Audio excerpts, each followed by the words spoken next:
Da, da, da, da.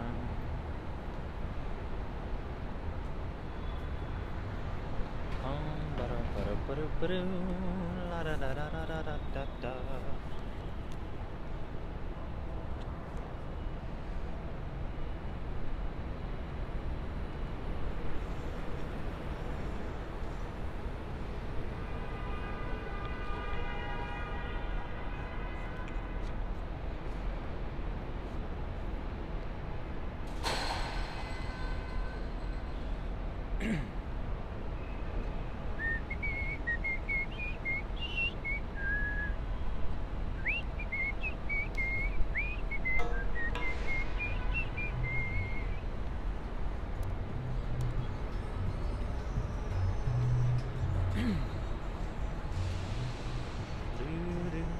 La, da, da, da, da, da, da, da, da, da, da.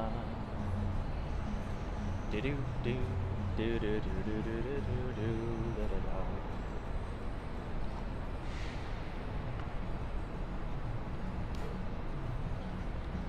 Da-dum, da-dum, da-da-da.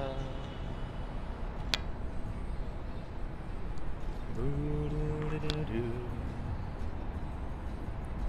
Do-do-do-do.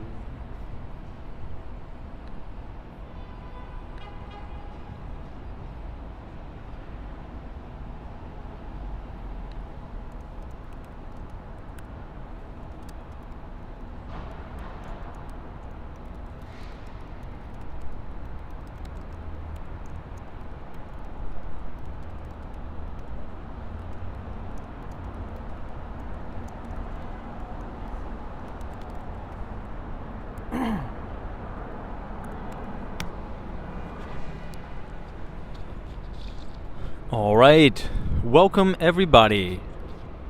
I want to welcome you all back to Walks on Wall Street. Today is September 15th, 2023. It's about 9:03 p.m. here in Midtown Manhattan.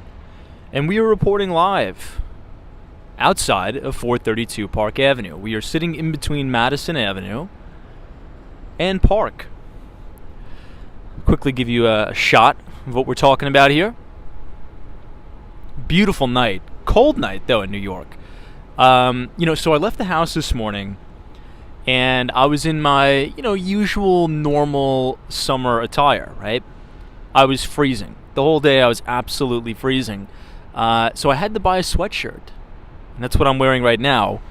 So it's going to be a cold night. It doesn't even feel like more than 65 degrees. It feels colder, particularly because we're coming off that really, really hot streak.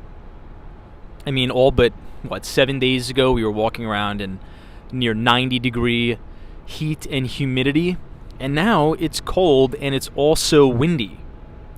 So just keep that in mind. Markets took a little bit of a beating today, but it's really to be expected, right? We sort of done a little bit of historical analysis as it relates to performance of equities between the different months. And September is historically the worst month for the market in terms of performance. I think the S&P 500, the NASDAQ, and the Dow Jones Industrial Average were all down over 1% today. Weekly closes were pretty nasty. And the S&P is trading below its 50-day moving average yet again. But I think what's more important than focusing on the equity market or the stock market are these really big moves that we've been getting in the bond market, right? We always talk about this concept that the stock market derives its value from the debt market. So essentially the debt market is just the cost of money, and as we know, the cost of money is going up almost every single day here. Now the yield curve inversion is pretty aggressive too, and pretty egregious, and we'll talk about that. So let me adjust the microphone here. What I think would be appropriate to do if you want to follow along, just go to cnbc.com/bonds. Once again, that is cnbc.com/bonds. And you could actually look at the entire yield curve. So the 1-year U.S. Treasury, as of doing this video on September 15th, is yielding just under 5.5% at 5.435%. And let's look at that classic spread between the 10 and the 2s. That is the most watched spread on the curve. The 10-year U.S. Treasury is yielding 4.335%. And the 2-year Treasury is yielding 5.037%. So a pretty aggressive inversion across the entire curve here, which usually predicts a recession. We'll talk about the housing market a little bit. The 30-year fixed-rate mortgage is up yet again. The average 30-year fixed on the street is 7.5%. Now, which means, everybody, depending on the credit quality and the credit worthiness of the person or the customer, I mean, if that's the average right now, you know, individuals with lower credit scores are probably getting quoted 8% money in this environment. Another thing I wanted to note, I was talking to one of my good friends who is a mortgage lender, not in New York, but he deals in some of the flyover states in the United States.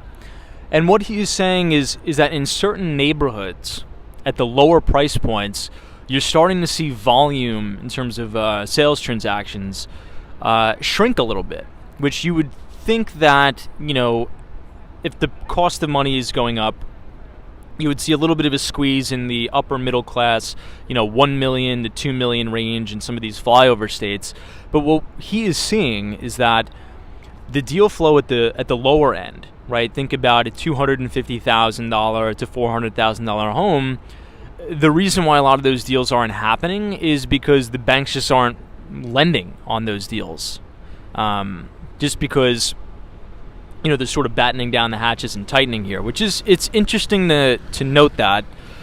So we'll talk about that a little bit later, and we'll do a quick recap of all of the major things that happened this week on Wall Street. Particularly yesterday, we heard from Christine Lagarde over at the ECB, the European Central Bank. They have decided to raise interest rates for the 10th consecutive time.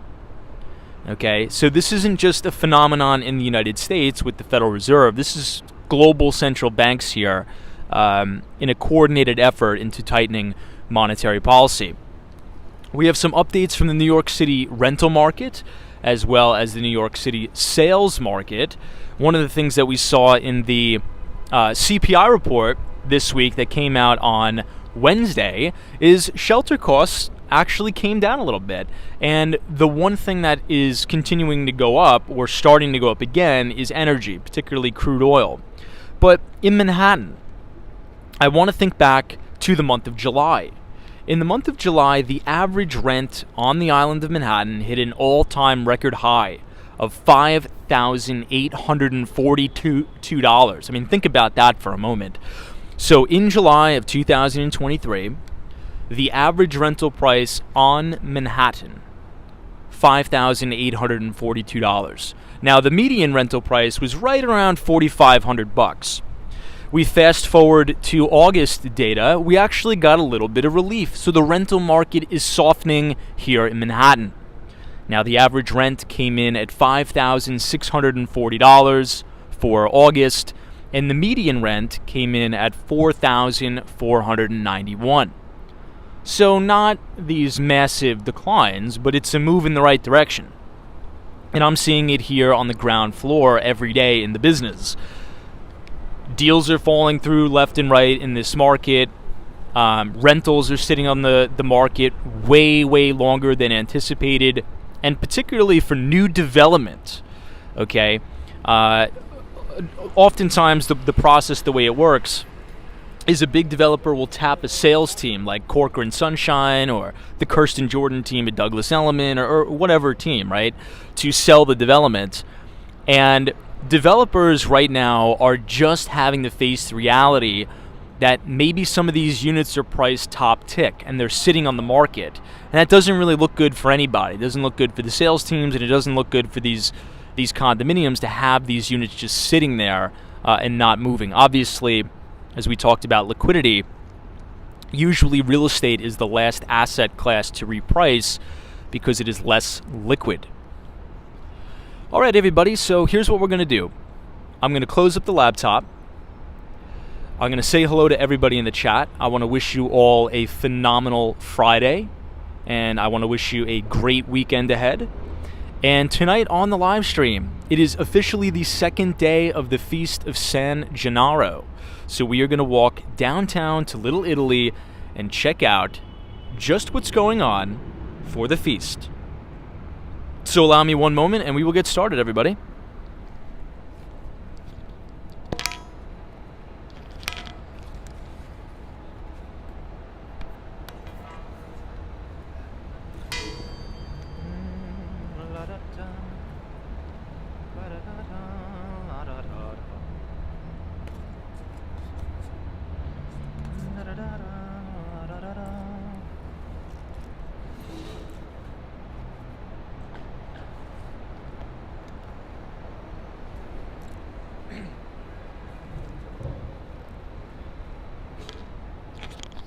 All right, I have my sweatshirt on, and we are ready to rock.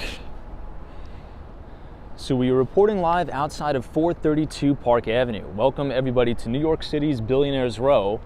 It's so cold out tonight, and I know I'm being a little bit of a diva about the cold, but listen, I like it hot. I just left the office and I made a cup of hot chocolate. Can you guys believe that? This is the first Walks from Wall Street hot chocolate of the year. So, actually of the season, I should say. So put that in the history books there. All right, we are standing outside of the gorgeous 432 Park Avenue. I will give you all a beautiful view of the top of the building. Now, before we went live, right at about 6:40, I just want to remind everybody, at 6:40 p.m. every single day, we will be uploading a standalone walking tour of a different neighborhood every single day. And today's walking tour was of Billionaires Row. Today, and a crazy busy week. Very, very busy, which is good. All right, so let me scroll to the top and say hello to everybody, because that is the most important part of the stream, and we can't forget that. So I see Danielle is here, Cars and Sports, Shannon, Greg, British Gray from Tampa, Florida, Richard Vogel, By the Book, Austin City Limits, Don is here, what's up? Western Mass Dave, Lance, Tobias, By the Book, Michelle Henry, welcome all. Gary Carpenter, Steph UF, Melee is here. Old Ladies Man, what is going on? Don, welcome. This is a little bit of an art gallery here at 432. Tatted Tara is joining us.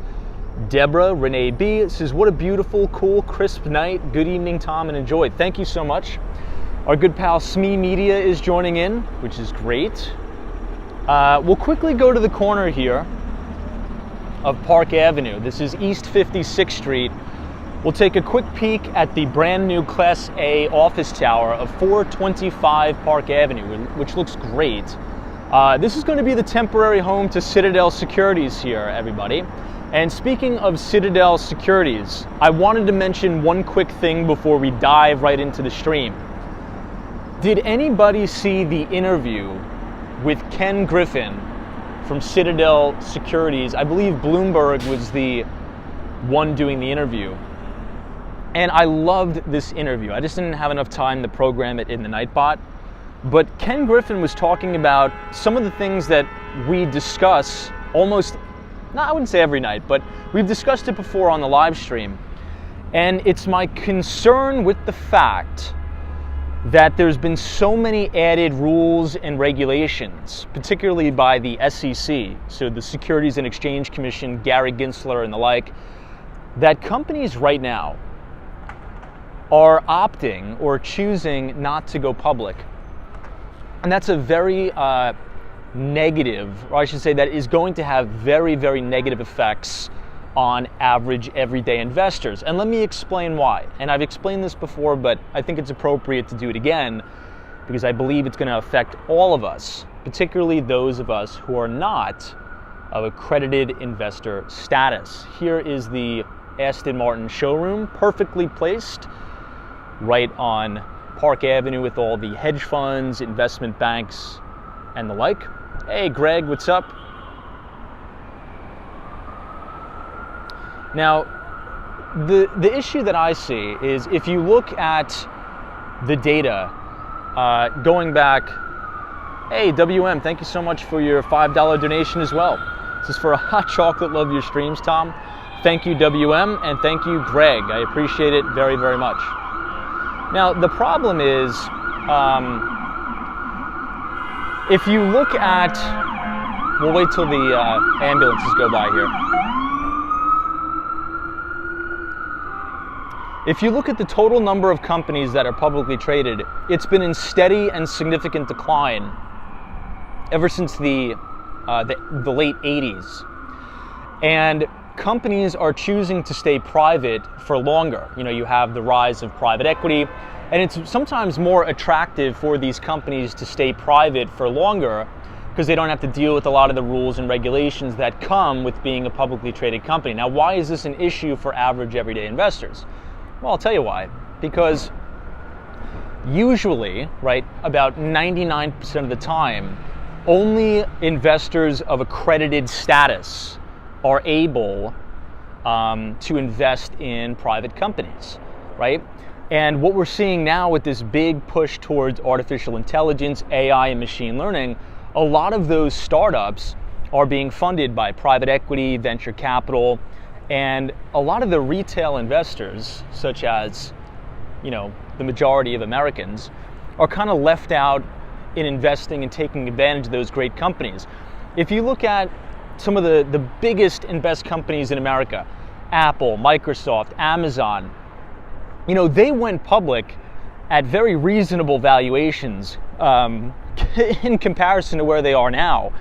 So some people have attested their entire retirements to their returns on Apple stock, to Amazon, and some of these other very, very big publicly traded companies. And if we as a country, right, particularly the regulators, continue to make it cumbersome and not attractive for companies to go public, well, that's going to hurt the average person who has a 401k, you know, an IRA and the like, because the only people who will be able to take advantage of investing in these great companies will be accredited and institutional investors, which is unfortunate. So it was interesting to see Ken Griffin talk about that. I've brought it up before because you can, you know, just Google this yourself. Look at the number, the total number of publicly traded companies in 1985 and look at them now.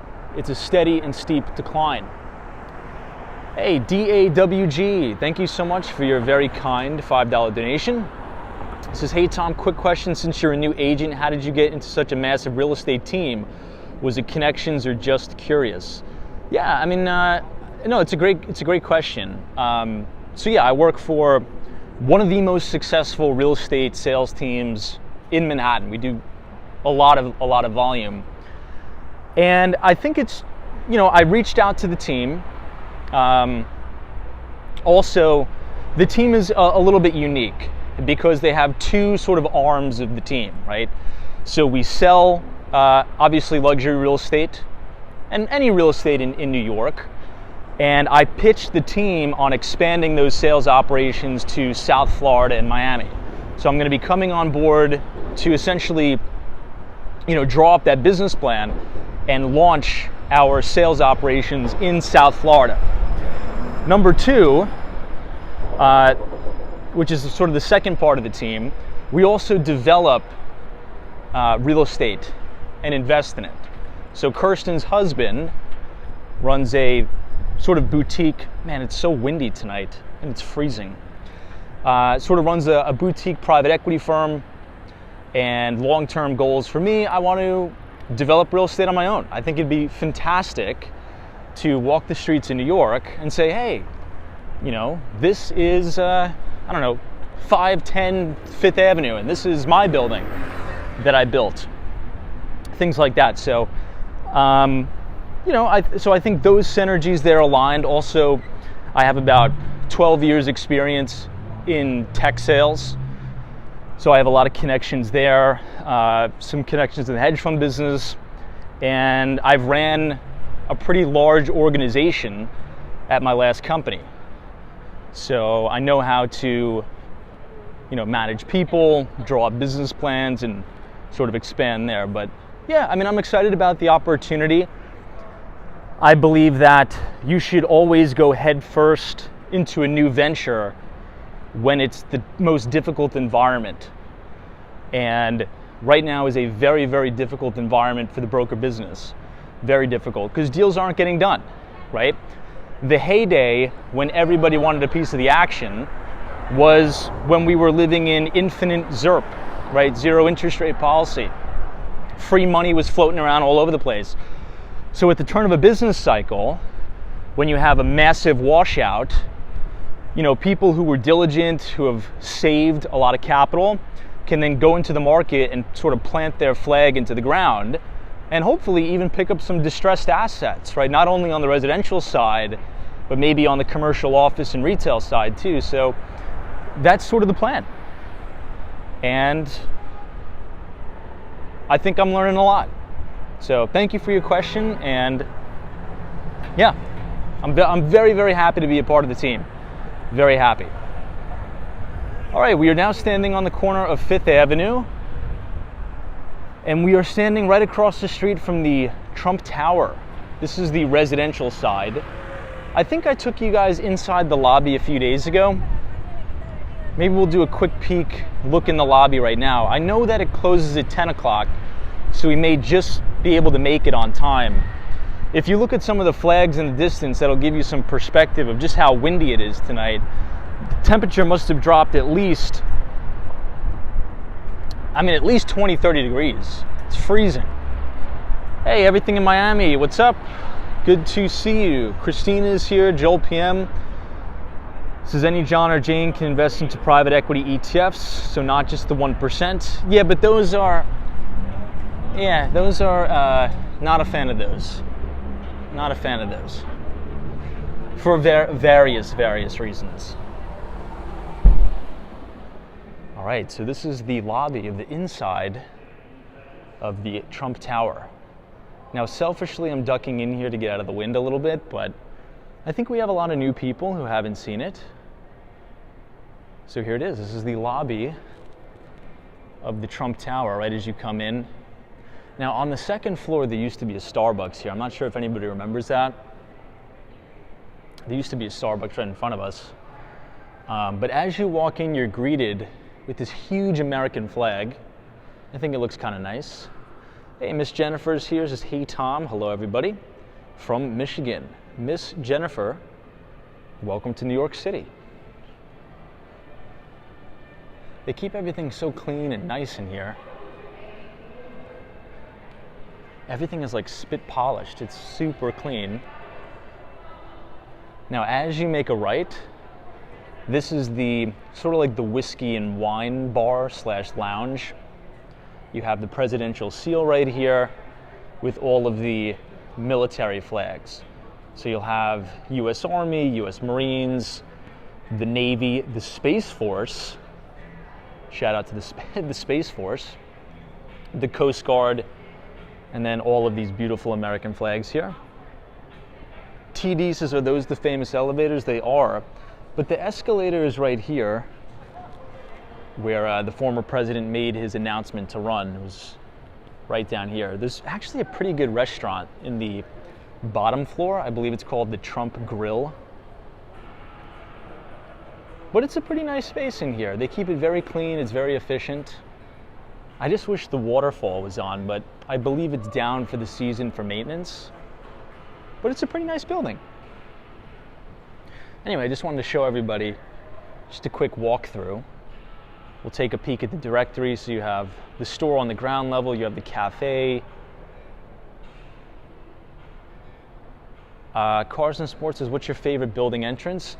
So it's the one right here, but that's closed. You can kind of see that the gates are down. Right out here, you'll actually go through the atrium, but the atrium closes, I think at 9 o'clock. So that entrance is closed for now. All right, but let's head out because we have to go all the way to Little Italy tonight, everybody, for the Feast of San Gennaro, which I'm really excited about. One more look at the grand lobby of the Trump Tower. Hey, Kevin Grant says, people, you can tell me I'm wrong, but in my experience, extremely wealthy people are very rude and unpleasant to be around. I would disagree with that. I don't like to generalize people. People are people no matter what, you know? I think people are people no matter what. I don't think you could generalize to say, all rich people are nice, or all rich people are mean, or all poor people are mean and nasty, or all poor people are nice. I think it's better just to go based upon the individual, right? Sort of like what Dr. King said. Judge everybody individually based upon the content of their character, not based upon the digits in the bank account. Hey, Greg, says Tom, remember, expansion is always needed in Raleigh, North Carolina. Is quietly becoming a hot market. Yeah, you know, I've had a lot of friends move to the Carolinas, but South Carolina. I'm not sure why. I've had like two friends who are software engineers decide to leave New York City and go to South Carolina. I don't know, maybe some people like it. I think it's a little bit too spaced out for me. I believe just in my personality and, I don't know, sort of what I'm used to, I like being able to walk everywhere. As you can kind of tell, we do these walking streams every night. I just want to live somewhere that's very walkable, but yeah, I agree. I mean, the Carolinas have exploded over the last couple of years for sure. Hey, GGNYC is here. What is going on? Sunshine after rain. Sunshine after rain, are you ready for Little Italy tonight? I'm excited. I haven't seen it yet. Now, I was down in Grand Street for a little bit, but I didn't have time to look around Little Italy, so I'm really excited to see what's going on down there. Hey, Custom American Fire Trucks, thank you so much for your kind donation. It says, hey Tom, sorry to bother you, but did you see my question? Kind of curious. Let me scroll up, hold on. I apologize for that. For some reason, my chat's a little wonky tonight. It says, correct me if I'm wrong, but if memory serves me right, Little Italy is located around the corner from Mulberry and Broome Street. Yeah, it is. It is. Technically, you know, if you get off of the Grand Street station for the BD train, that's going to be almost smack dab right in Chinatown and Little Italy, kind of combined both. For anybody who's ever been there, if you've ever taken the D train to Grand Street, you'll notice as you come out of the subway, you'll be essentially right under the soccer fields. There's 2 artificial turf soccer fields that are built over the subway. And there's also like a wall ball court on the other side, but that's the side close to the Manhattan Bridge. But yeah, either or you could take those. You know, sometimes I just take the 1 train. This guy's barreling down the road here. You know, sometimes I just take the 1 train to Canal Street, and I kind of enjoy that walk going through Soho to Little Italy and Chinatown. But that's a little bit farther out of the way. But you are right. Hey, Hawaii, what's up? Good to see you. Haas Manning. Welcome, sir. Haas Manning, I got a question for you. I was looking for you in the chat the other night. Any updates you can give us on the strike in terms of What have the negotiations concluded? Did the writers and the screen actors get a more favorable deal, or is this still going on? And if it is still going on, is there any predictions or thoughts when this is all going to end? We are now standing right across the street from St. Thomas Church. Beautiful church here. Hey, Atif M, what is going on? Good to see you. Hopefully you're having a good Friday night. It's a pleasure meeting you. Jane Lee says you could take the 6 train as well.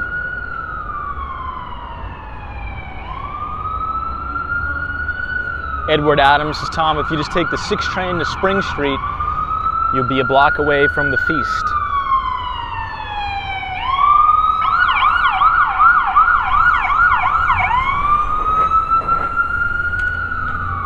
I feel like there's a lot of activity tonight with the ambulances. Hopefully everybody's all right.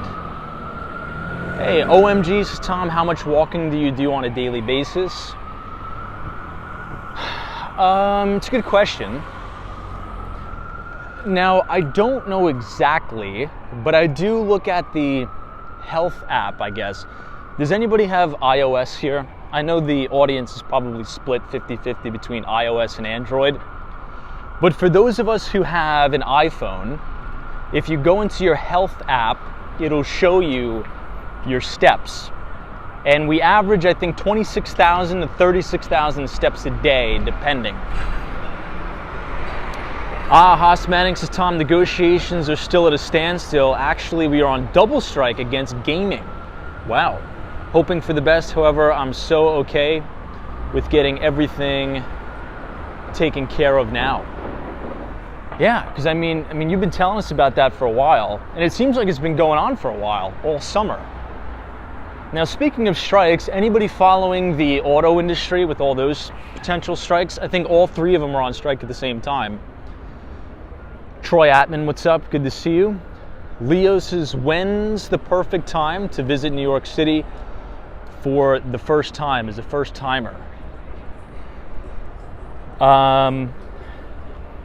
Well, my answer is going to be tailored towards what I like, mainly because I really don't like the cold. The most fun things to do and the most exciting things to do in New York City, in my view, are in the summer. There's nothing like visiting the city in the summer, when on the weekend you can go into Central Park, you can go into Sheep Meadow, and there's hundreds of people enjoying the weather. You know, you take a walk down to the West Village, the bar scene is crazy. There's so many people dining outside. It's just, the city has a different energy in the summer. Would you guys agree with that? Now, don't get me wrong, right? During the holidays, Thanksgiving, Hanukkah, Christmas, and all that, ooh, that makes me want to skateboard again. Yeah, I mean, during the holidays, things look nice, but it's not like the New York City experience that I like. I like people watching, being outside, eating at a nice restaurant, outdoors. You can't really do that when it's freezing and windy. So I would recommend this summer, anytime after May 25th. So Memorial Day. I think Memorial Day you could use as your guide. That's what I would say. Arsenal fan 13 says, Tom, to play devil's advocate, I agree the summer has a different vibe, but the crowd seems elevated, especially for tourists. Yeah, I mean, because New York City is a very walkable city, right? And it's more enjoyable for most to walk around when the sun's out, when it's nice. You know, when it's 20 degrees and the wind is hammering you, it's not that enjoyable. So, I don't know, that's what I'd say. And I mean, you have to take advantage of Central Park, right? Can't really take advantage of Central Park in the winter. And there's more musicians in Central Park. There's more, there's just so much going on. I love the summer and I hate to see it go. Hey, Emil says, I hate cold personally. New York City's summer experience is like no other. Sure, New York City is beautiful during Christmas. Yeah, I totally agree. You know, it's funny, Emil, I picked up my phone today, and have you guys noticed that your iPhone will recommend you photos? It'll say, hey, do you remember when you took this photo? And it'll just be like a random date. Over the last 2 or 3 days, my iPhone has been hammering me photos of, oh, remember you took this? And it's all of Miami. It's like all of Brickell. Move out of the way here. So I'm like, you know what? I think I got to go back home. I think I got to go back to Miami. So yeah, I booked all my stuff. I'll be in Miami for about 3 weeks, starting October 1st. So I'm excited about that. It'll be a nice break from the city to be back home, check out the house. So yeah, I'm excited.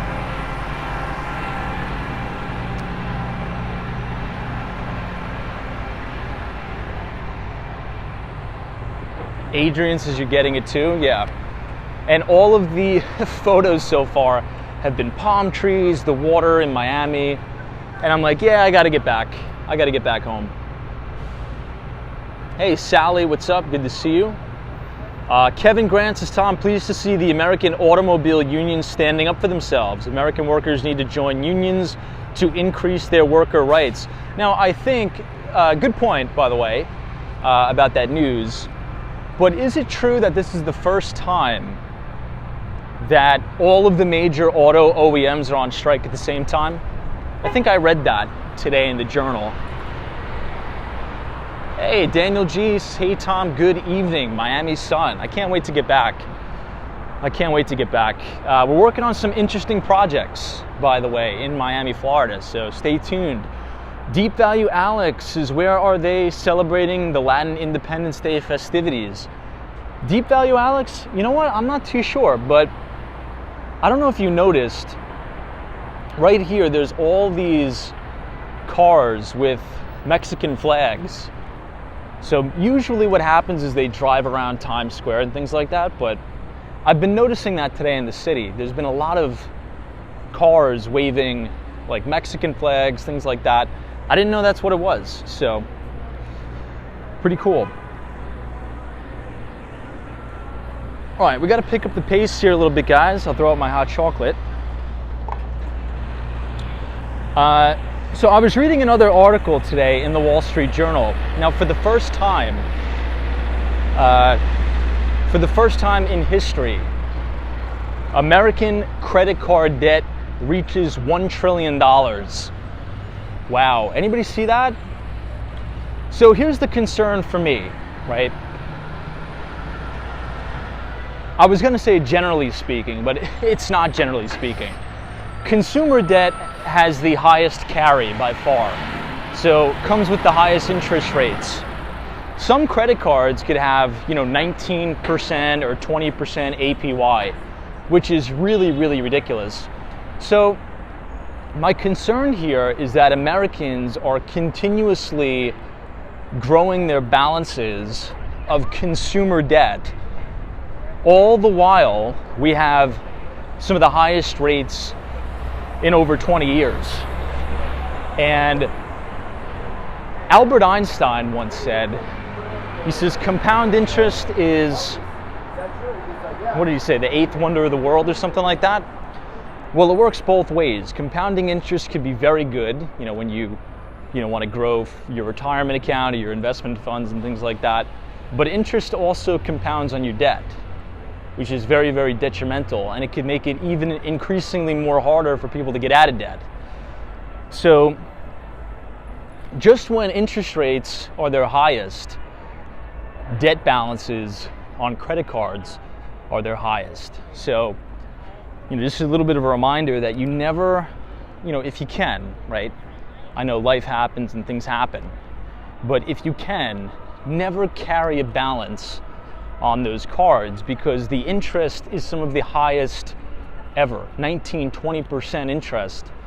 So you want to make sure you pay that off every month.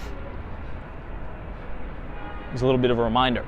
Now, what do you guys think about that? Do you think that potentially we could use this as a sign or a proxy that Americans are overextending themselves and relying on credit cards merely to survive?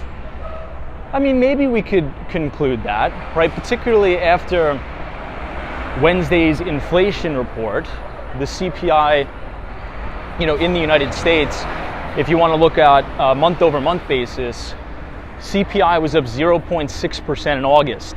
On a year-over-year basis, it was up 3.7%, with the majority of the increase attributing to oil and gas, right? Because crude oil is now back over $90 a barrel. So people are feeling this at the pump. And food is very, very elevated. Food is very expensive.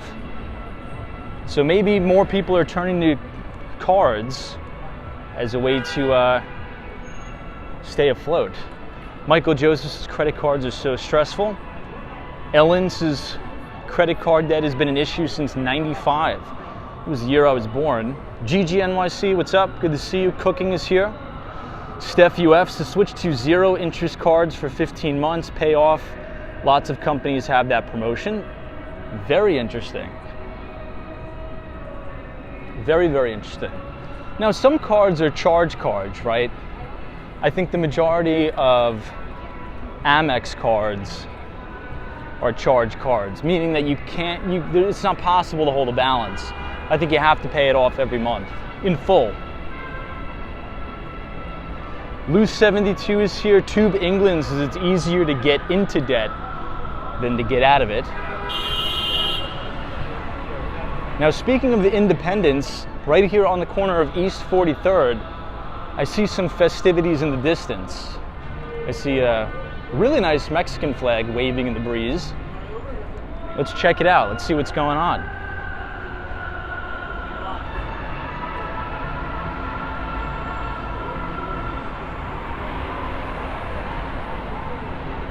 Yeah, so this is what I was talking about, everybody.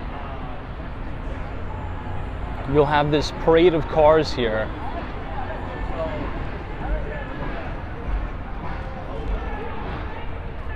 You can see them all lined up here.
This is right on the corner of East 42nd Street.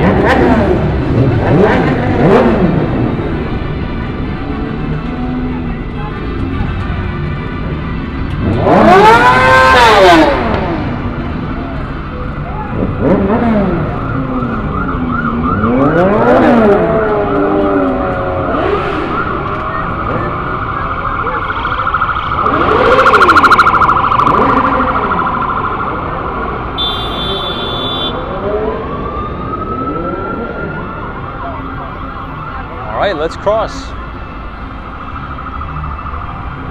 Well, there's never a dull moment in New York, I guess.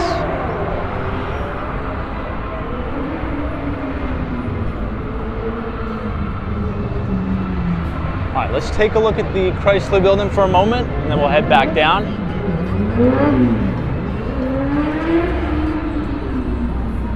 And you have One Vanderbilt.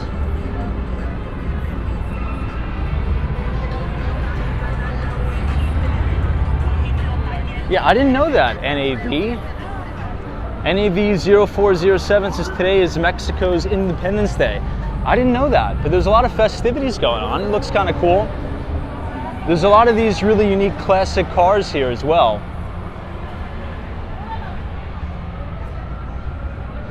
Very nice. Well, happy Independence Day to all of our Mexican viewers.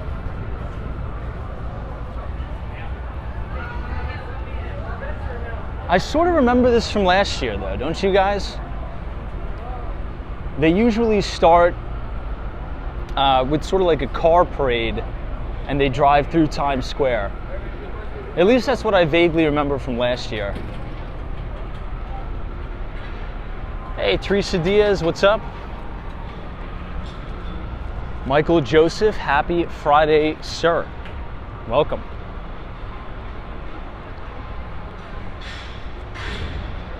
We are now standing outside the Stephen Schwarzman building. This is the New York Public Library.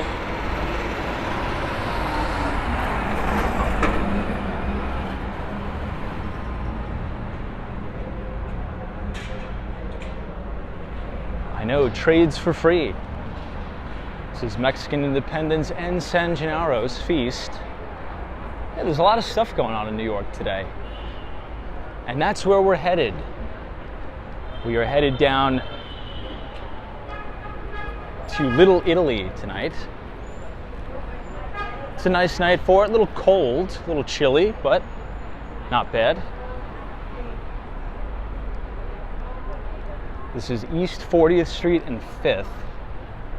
I think we'll continue to head directly down 5th Avenue. I think it'll be the least crowded. I think 6th is probably going to be really crowded.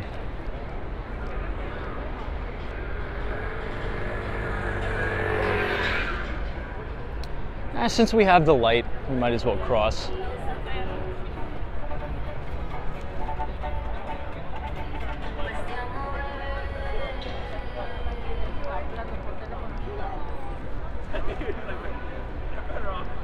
We'll see what's going on in Bryant Park. Yeah, Daniels is my favorite building in New York City. The Stephen Schwarzman building. Yeah, if anybody is big into like very rare books, and if you want to visit New York, or maybe you're moving here, the reading room in the Stephen Schwarzman building has some really, really rare classics, particularly on the finance side. I personally would say one of the best investment books ever written is Margin of Safety by Seth Klarman. Now, Seth Klarman is sort of like a value investor, very similar to Warren Buffett's style. And Margin of Safety, there was only 5,000 copies ever printed. So if you want to buy a physical copy of the book, it's going to be rather expensive. I think they're going for like $3,500 to $5,000 depending on the day. But if you want to look at an original copy of Seth Klarman's Margin of Safety, you can do so by going to the New York Public Library, and you can't take it out, but you can make an appointment to read it. So that's what I would suggest. We'll take a lap around Bryant Park, we might as well. This is the Bryant Park Grill. You have all the outdoor dining going up. Ooh, Alex, 535 Madison Avenue. We walked past that the other day. There's a big sign on the door on that rare bookstore that says call to enter. So you actually have to pick up the phone and call somebody in order to enter, because you know those rare books can cost thousands and thousands of dollars. Ooh, it looked like there was some sort of event going on at Bryant Park lawn. You could see all the cleanup after. I think also for Mexican Independence Day, you see a lot of, it says Viva Mexico on the stage there. Now, one of the Berkshire Hathaway meetings, there was an individual that stood up and sort of asked Warren Buffett a question, and he asked Warren, he's like, Warren, if there was one person or maybe a handful of people that you would recommend to listen to as it relates to, an investing strategy besides yourself, who would it be? And you can watch this on YouTube. There's some clips of the conference, and Warren Buffett really couldn't give an answer. He was sort of like reluctant to say, if you will. But he thought about it, and he's like, you know what? He's like, okay, maybe I would say Phil Fisher, right? And we all know who Phil Fisher is. He was the founder of Fisher Investments. He also wrote one of the greatest investing books of all time called Common Stocks and Uncommon Profits by Phil Fisher. Great book. But then he says, you know what? Actually, I would say Klarman. Yeah, maybe Klarman. And he was referring to Seth Klarman, who's the CEO and founder of Baupost Group. And they're based out of Boston. Seth Klarman's just a really great investor. Not a lot of people have heard of him. He's keeps a very, very low profile. But I'm sure if you just type in margin of safety, Seth Klarman PDF, there's probably some free downloads. And I would read the book. It's a really, really good book. But if you're all enjoying the live stream so far tonight, feel free to leave a like on the video and click the subscribe button if you're new. We usually do these streams every day starting at 8:30. You can see all the cleanup here at Bryant Park. Hey, A-Scans, it's Tom. Do you invest in mutual funds, stocks, bonds, all of the above? Yeah, I would say yes. The only thing with mutual funds, this is a really good view of One Vanderbilt. The mutual fund business usually carries very, very aggressive fees. And in this environment, you really shouldn't be paying anything above like 1 basis point, or even like a half of a basis point.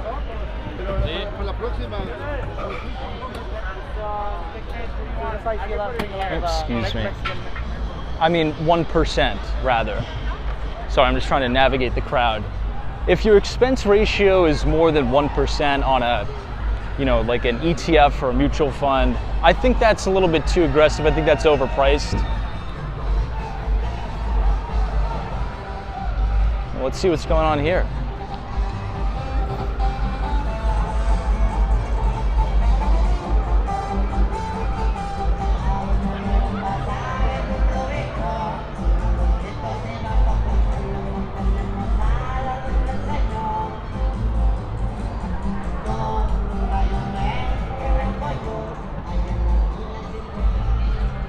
A-Scans is so you do more day trading? No, I don't do any day trading.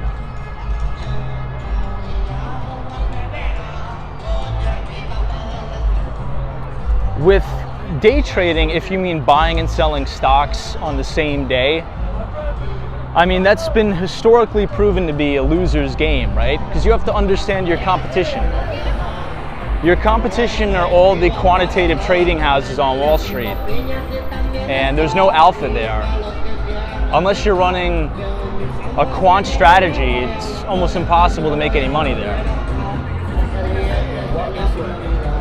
Wow.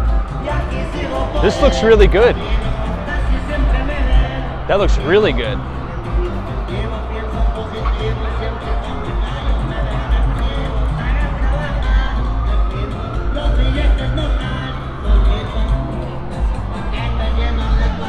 There's so much going on tonight in the city.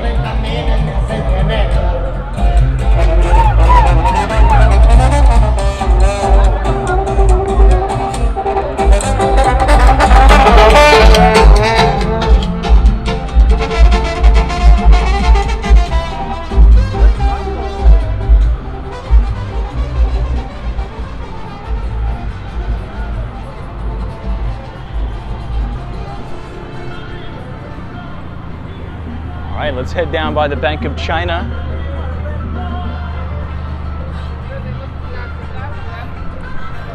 Hey, Nadia's here. What's up, Nadia? Good to see you.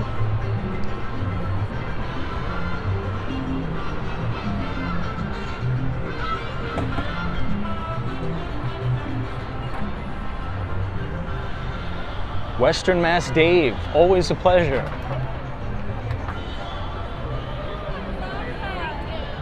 Now it is the weekend, but tomorrow's actually going to be the busiest day of the week for me. Today was not actually too bad.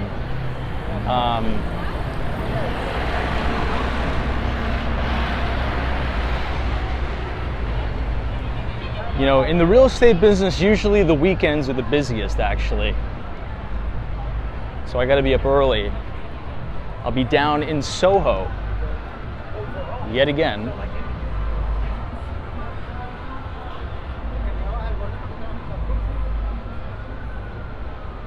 Nicholas says, do you support freebasing marijuana? I don't know what that means.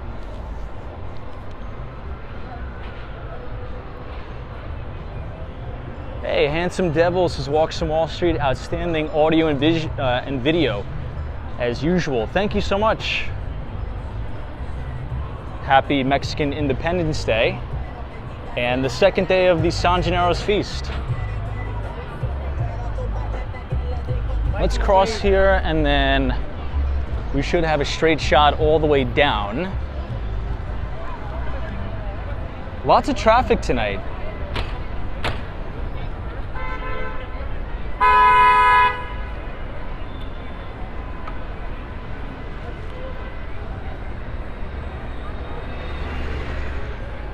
DA says, Tom, are you going back to Miami soon? Yes. We will be back October 1st, and it looks like I'll be back there for 2.5 to 3 weeks, which I'm really looking forward to because this has been a very, very long trip to New York. I think over a month now. And it'll be nice to get back. And we're working on some really interesting projects down there, and I'm excited to show you guys around. Maybe we will be going live from different places down in the Miami-Dade County, such as Coral Gables.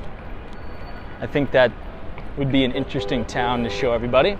Now, Coral Gables is right where the University of Miami is, which is really, really nice. And maybe we'll have, I bought like a chest mount for my phone. So maybe we'll be doing some streams and property tours from the Vespa.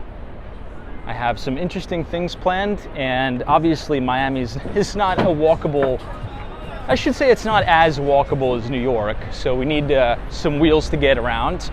So I think that'll be fun. We'll drive from property to property, we'll get off, we'll dismount, we'll just do sort of a quick impromptu live stream tour of a lot of these properties we'll be working on down there. I think it'll be fun. TD says, I haven't watched any Miami streams yet. I think you'll like it. I think you'll really like it. Particularly this time of year. This is considered the off season in Miami. And what I mean by that is there's a lot of snowbirds, particularly from the Northeast and Canada as well. So you'll see as we go into the winter months here down in South Florida, the population is going to explode down there. Because in the summer, the spring, and even in the fall, you have people spending more time in the Northeast, right? And in Canada, Toronto, those major cities. But usually after the holidays, particularly after New Year's, you start to see a massive migration of those snowbirds coming back to the south. And that's when Miami really comes alive. So I kind of like spending time in Miami during the off season, because even though it's busy, there's not as many people there. So it's kind of like a little bit of a reprieve from spending so much time in New York. Ooh, John R says, hey Tom, ever get up to the Delray Beach area? Yes. And I also have some, oh look at this. Here's more of the cars. So I'm really excited about Delray Beach. I have a lot of plans, and you guys will see in October. We're gonna do a lot of fun stuff down there. Delray Beach, Hollywood, Florida. We have a few things going on there. So yeah, I love it, all of it. Martin says the beaches are way too crowded in the winter. It also depends on which beaches you go to, though, because South Beach is always going to be crowded with the tourists. And I don't even like South Beach. If I had to make a recommendation, go to North Beach, Miami. And North Beach is right off of Collins Avenue, 72nd Street, going all the way up to about 90th. That's really nice. You're going to have the entire beach to yourself. It's going to be very clean. And it's really authentic Miami. It's actually called Little Buenos Aires. There's a very, very big Argentine population.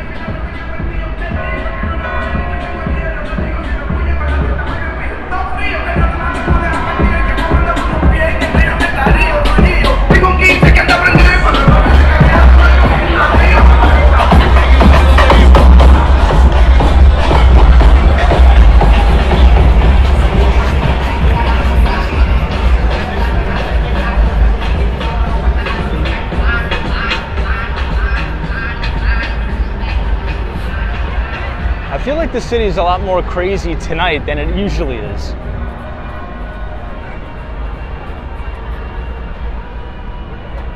I know, Evan Weeks is, wow, very obnoxious. I'm not a big fan of the loud noise either. I like it more quiet. That's definitely for sure. But we've made it to Herald Square at 34th Street. You can see the Empire State Building. And we're gonna head all the way down towards Koreatown and then hopefully San Gennaro's Feast in Little Italy.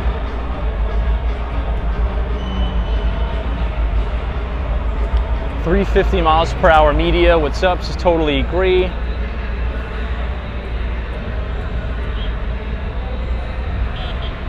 Yeah, I like it more quiet. I'm more of a quiet kind of guy. But there's a lot of stuff going on tonight, so a lot of celebrations, I guess. Chinook Winds, what's up? Good to see you. Hawaii, welcome. Now, usually we see a lot of that loud music in Miami, actually. But I totally agree with you guys. I actually kind of have a little bit of a headache because it's been nonstop, you know, banging on the music since 42nd Street.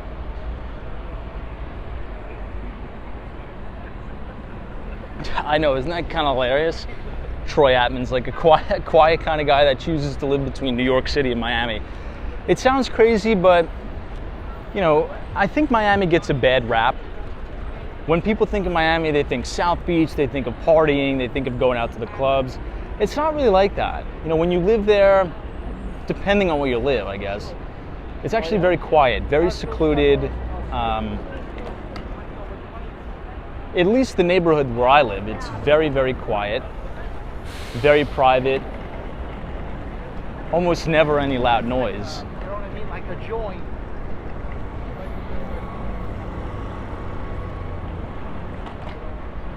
Michael Joseph says, I have a headache from the allergies today. The wind fired it up. Yeah, I mean, I think I was having similar symptoms, I guess, today. I think it's just because of the change of weather. Like, I was just having a little bit of a headache pretty much all day. I mean, the temperature dropped at least 20 degrees, and the wind has been whipping all night and all day.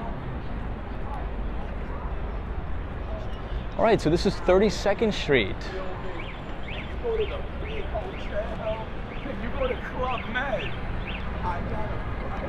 Korea Way. We are now walking over towards New York City's Koreatown, which is always packed. So it's going to be crazy crowded tonight, particularly because the colleges are back in session too. So all of the CUNY, all of the, you know, private schools in Manhattan are in session.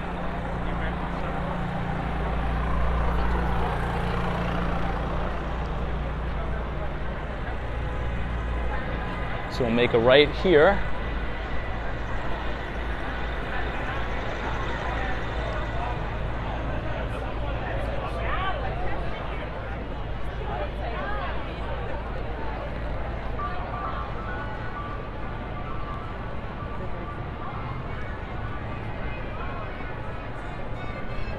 Once we pass this little newsstand here, you'll be able to see a really nice shot of the Empire State Building.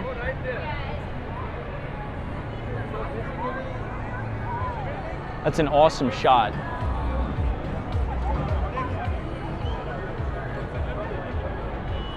Oh, is that right?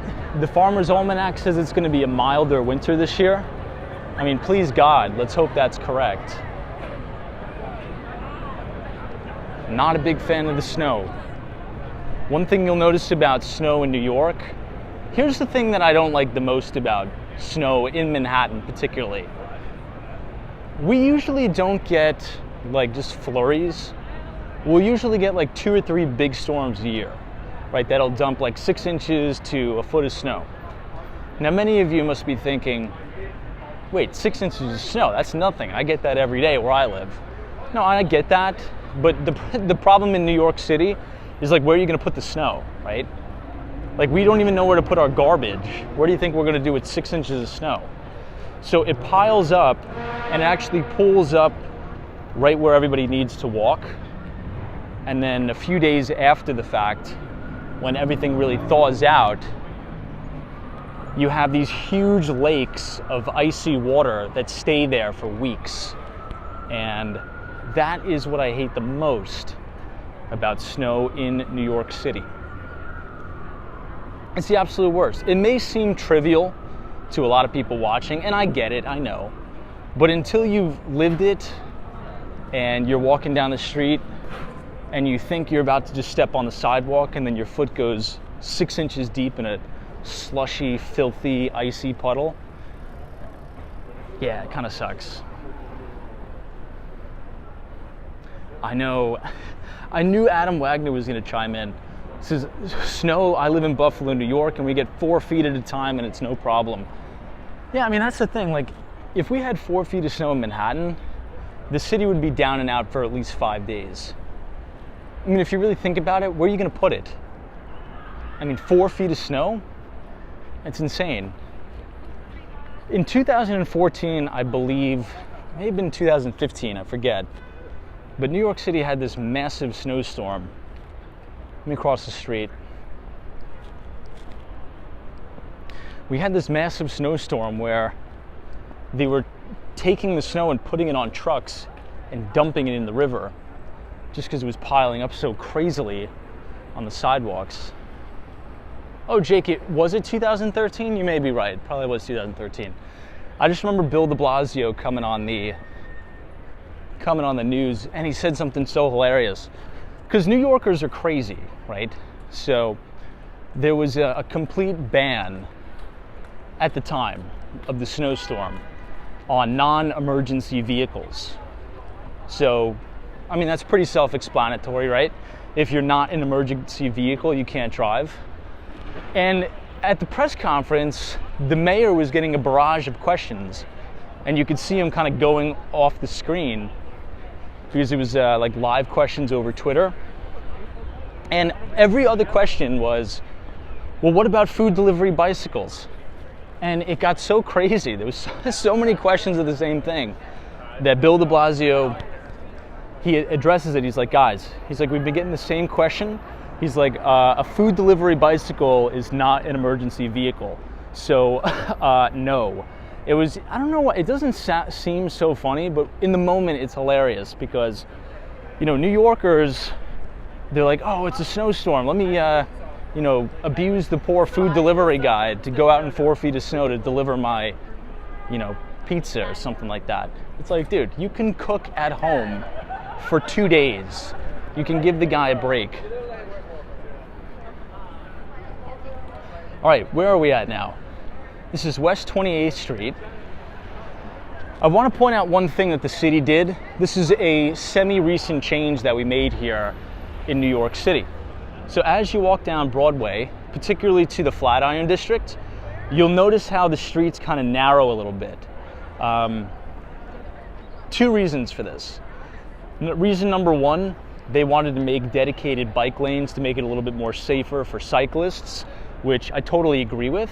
But number 2, they wanted to expand the outdoor dining experience and expand the space for pedestrians. So as we walk down towards 23rd Street, they actually block the road off to cars completely, and it kind of looks like a European city a little bit. You'll see outdoor dining, you'll see people sitting down, relaxing, having coffee. It's kind of nice.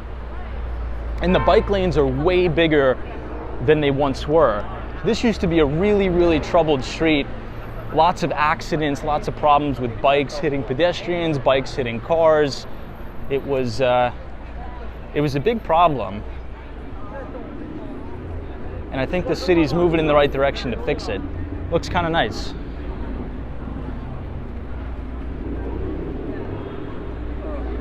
This, guys, I want to point this out. Look at this.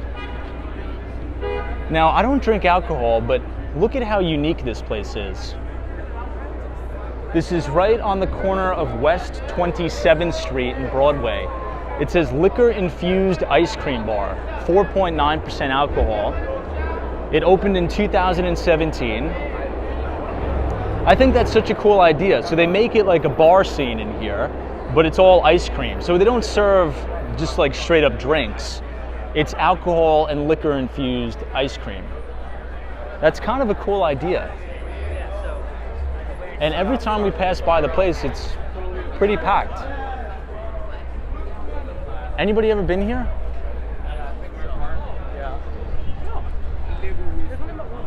Let's check out some of the other places.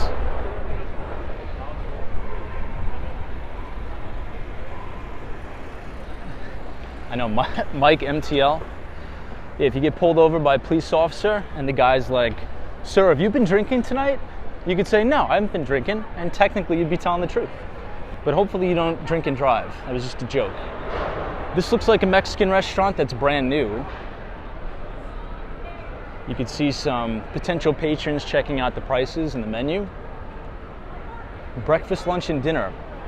But this is exactly what I'm talking about. So all of this is now dedicated space to the restaurant. So you could sit out here and dine. I think they did a really good job. It's closed to vehicles and it's open to cyclists. You see what I mean?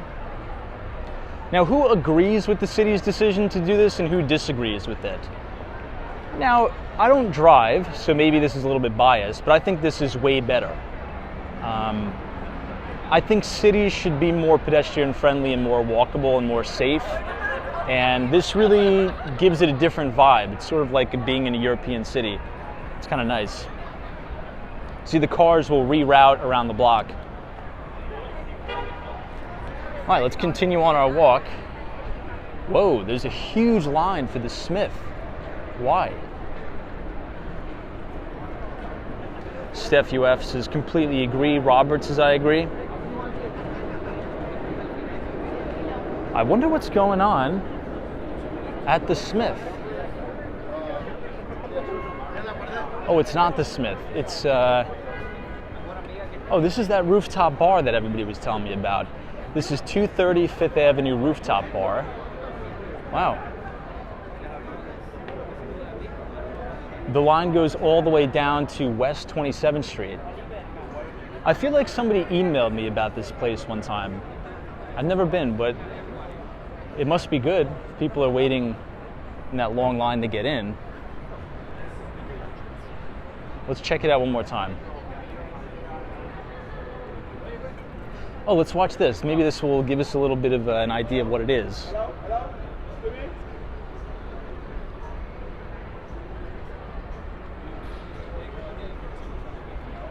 Oh, I see. You have a direct view of the Empire.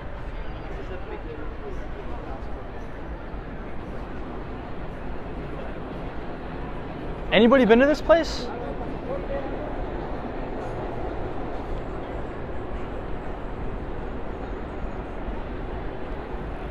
Hey, Joel PM. This is the first night that I haven't seen this gelato place with a line out the door. It may be closed, actually. Yeah, I think it's closed for whatever reason tonight.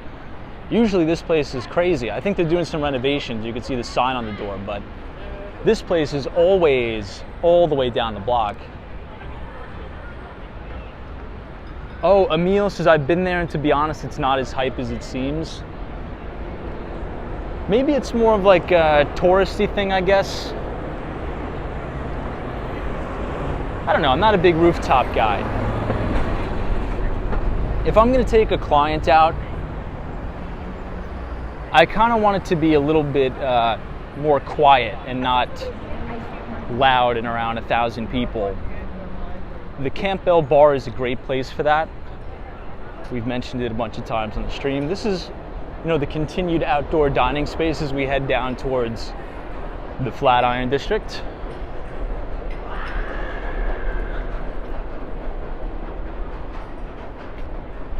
Hey, NNB045, what is going on? Good to see you. Joel PM says rooftops are a touristy thing. I will say this. The coolest, do you guys want to know the coolest rooftop I've ever been to? I'll give you all a recommendation. It's not in Manhattan, by the way. I forget the name of the place, but if I describe it, it'll pull up immediately on Google. It's close to Greenpoint, and it's very, very close to the Brooklyn Brewery. And it's a rooftop of a hotel. You know what? I think it's called the Water Tower. Could anybody double check that? Because that was actually a really cool place I think this was last summer. So type in the Water Tower, Brooklyn, New York, and it should pop up. That place is cool. There's a pool on the roof. The views are insane. The views are incredible because you can see all of Manhattan. You have direct views of the World Trade Center, everything. Empire State Building, it's an amazing place. That's the one place I would recommend. It's a little bit far, right? It's far away from the trains and all that, but that place is cool.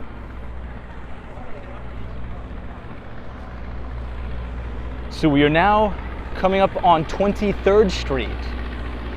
Now, speaking of 23rd Street, I do have a listing right on 23rd Street. It's called Gramercy North. It's a 2-bedroom, 2-bathroom apartment, just over 1,500 square feet, but it does have about 580 square feet of outdoor space. If you want to take a look at it and have a guided tour of it, if you type !23 in the chat, the Nightbot will drop the link to the listing. Now, a little bit of an update. I believe it was Thursday, I filmed the property tour of 74 Grand Street. So we will have that up on Sunday night. I think you guys are gonna like that property tour better than any of the others we've done on the channel. It is such a unique property, it's amazing. It's a Soho loft, just under 2,000 square feet.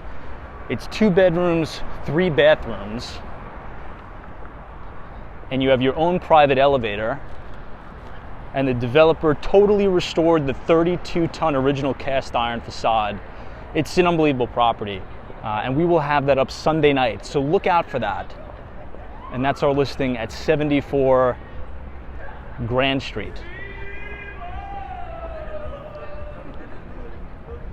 All right, Flatiron District, everybody. We are looking at the very famous and iconic Flatiron building here in New York City.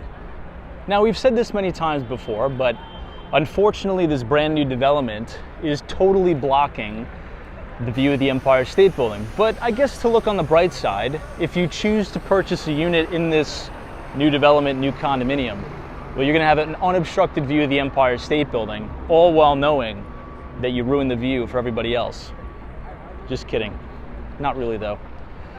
You didn't want to pay? All right, we must be steadfast because we need to make it to Little Italy before the phone dies for the Feast of San Gennaro. Hey, Mark Davis, what's up from Toronto, Canada? Toronto to Canada, good to see you, Mark. This is Tom. I've been following you on the real estate news as well. Appreciate it. Mark, any updates on Niagara Falls? Usually go there around this time of year, right? Usually make a couple trips a year. Wondering if you've been recently.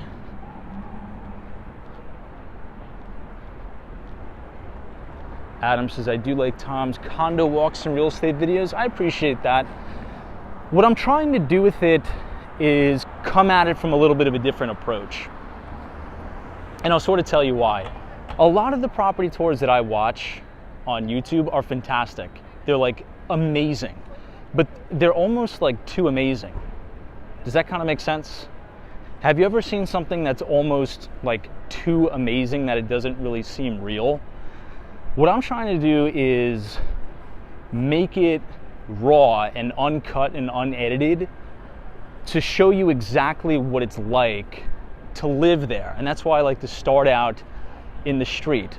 You know, walk up to the facade of the building. You can see what the neighborhood looks like during the day. You can see what the lobby is like. And you can see the experience of opening up the door. And I don't know, it may give the buyer a little bit of a more wholesome feel, a more realistic feel of what the property is actually like. You could see the restaurants on the block, the coffee shops, what type of people are walking around during the day. I don't know. So I think maybe that approach I'll continue to take. But I do love, I mean, it's unbelievable. Some of the property tours that are out there on YouTube, it's so professionally done.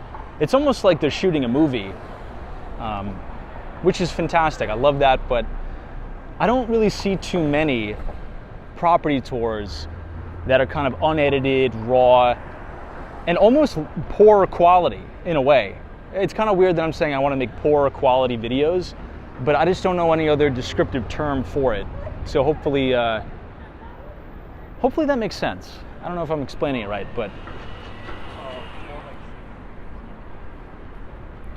hey, Paul O'Malley, what's up? This is super expensive in Ireland now. Now that is a place I would love to go to, Ireland. My ancestry stems back to County Mayo. I'm not sure if anybody's familiar with that. County Mayo, Ireland. This is Okta. It's a big cybersecurity company. It trades under the ticker symbol OKTA, and they specialize in identity and access management cybersecurity, IAM. Now, back in the day, I actually used to sell Zscaler products, so ticker symbol ZS. Zscaler does a lot of business through the channel, through channel partners.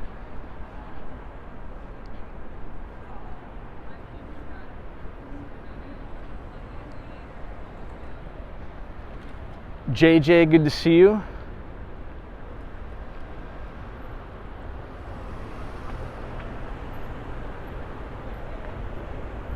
Nakos is here, welcome.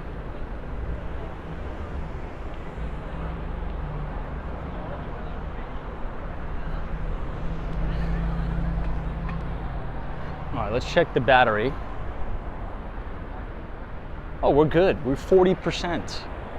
We could go for another 5 hours here.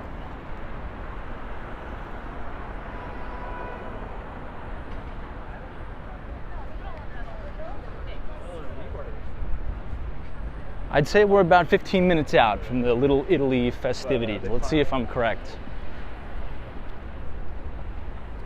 Now, before we get to Little Italy, I want to ask the chat a question.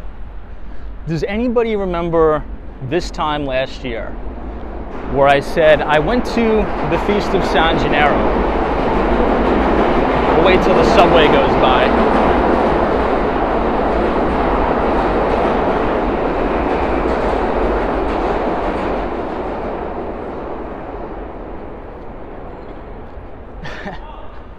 Now, I've said this before, but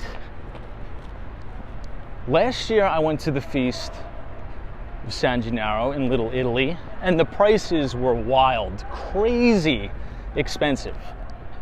So let's place our bets now, before we get to Little Italy, on how much a sausage, peppers, and onion sandwich costs. Anybody want to place our bets? I'll give my guess. I think it's going to be 20 bucks. Last year, I think it was $20. I don't think they're going to raise the prices that much from a year, but we'll see. Whoa, Lilith is 15 bucks? I'll buy one on the spot if it's 15. Sunshine After Rain says 29.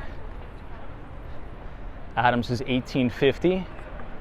350 miles per hour says 23 bucks. Wow, so you guys think the prices went down. Buy the book 18, Western Mass Dave's 16. Wow. Hey, I hope you guys are right. Harry Connors is 35 bucks. Jake's is 24.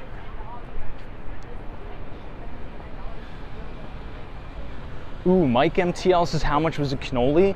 I think the guy told me 10 bucks and I just couldn't do it. Usually I'm like, whatever, it's, the feast happens once a year, but I just think $10 is just a little egregious.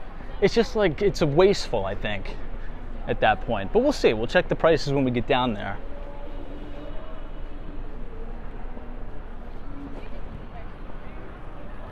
But still, it happens once a year, and I'm down to support the local businesses there. So if it's 25 bucks, it's 25 bucks. We'll spend the 25 bucks. Now, I'm not sure what time the feast ends every night, but assuming it's still open when we're down there, that's going to be my dinner. That's what I'm going to get for dinner tonight. I've sort of planned it out. I haven't eaten since like 1 o'clock, so I'm very excited.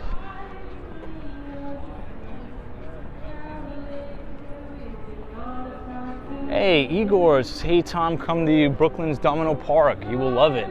I will love it. I love that place. We have streamed there before, but I agree with you 100%. That place is fantastic.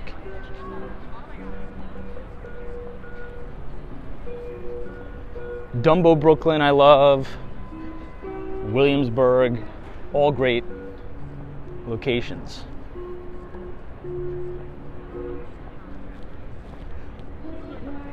All right, let's do a quick regroup just so we know where we are. We have now entered Union Square Park. So welcome everybody to Union Square. We are making our way southbound to 14th Street, Union Square. You're about to see the main subway terminal. To the left, you'll see the Whole Foods, the Burlington, the DSW in the distance. But once we cross south of 14th Street, we're gonna have some really good views all the way down to Little Italy. You're gonna be able to see the One World Trade Center looking south. And then as we turn back and look north, depending on which street we go down, you'll be able to see not only the Empire State Building, but the Chrysler Building as well. Hey, Hawaii, appreciate you very much. Very kind of you. Thank you so much for your $20 donation. Hawaii, God bless, appreciate you. This is Get Dinner on Me tonight, enjoy. Appreciate you very much. You didn't have to do that, you're very kind. And I wish you a phenomenal weekend. I can guarantee, okay, so we'll definitely get sausage, peppers, and onions tonight. It's on Hawaii. If you ever come to the city, I'll make sure I reciprocate. But I appreciate that. Thank you so much. Let's try to navigate the streets here. Lots of traffic.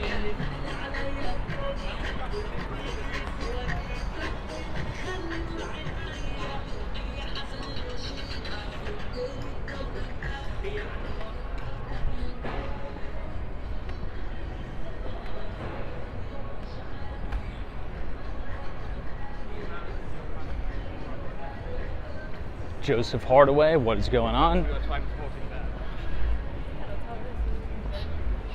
So we are now going to enter the New York University campus. As we walk towards East 8th Street, we'll be able to see all the dormitories and the Stern School of Business. So the NYU Stern School of Business. Now every time we walk past there, we give the same recommendation each and every time. For those of you who are interested in the financial markets, there's a very famous professor that teaches at the Stern School of Business called Damodaran, Atswat Damodaran, and he gives two famous courses, one of which is securities analysis, and the other is corporate finance.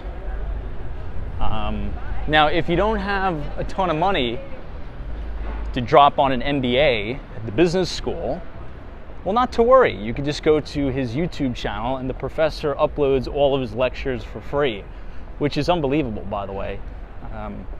Very valuable information, and these are the courses that the MBA students are attending every day at NYU. So if you just go to Professor Demodaran's YouTube channel, feel free to binge watch all of the MBA level finance courses for free. Yeah, TC says he is fascinating to listen to. He is. He's such a smart guy, and he's a very well-respected professor in New York and globally too. He's one of the best. Well, they call him the Dean of Valuation. That's sort of his nickname. Okay, here's some of those views that we were talking about. If you look all the way in the distance, you could see One World Trade Center. It looks fantastic.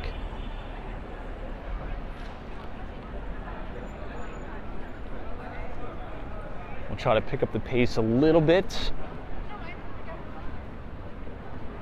Hey, Bree Grams, what's up? Bree Grams, did you notice that you're now chatting to us from your original account? I got to tell you a story. I'll tell everybody the sort of what happened. So I guess occasionally, on occasion, the Nightbot will time out certain individuals and users by mistake. And I didn't know this, but apparently, if it times you out enough times, it bans the account from the channel. So I was looking around on the analytics, on the YouTube analytics, which I never look at, by the way, almost never. But I was sitting at my desk, I'm like, you know what, I'm gonna pull it up. I'll look at the YouTube analytics. And there was a section for banned users. And there was a laundry list of people, and I was looking through all these usernames. I'm like, oh my God, I know all these people. It was crazy. So I'm gonna have to look at that list periodically, because there was some OGs on that list. I'm like, what the heck? How come these are hidden users? Anyway, it's good to have you back. I was wondering why there was like a battery grams in the chat. I was like, what the heck?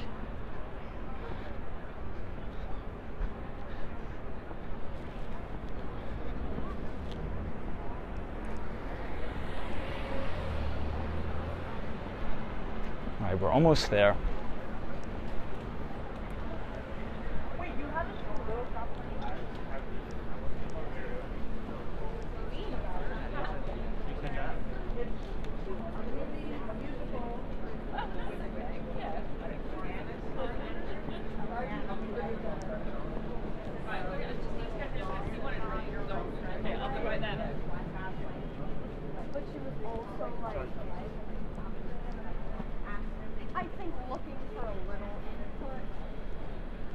East 9th Street.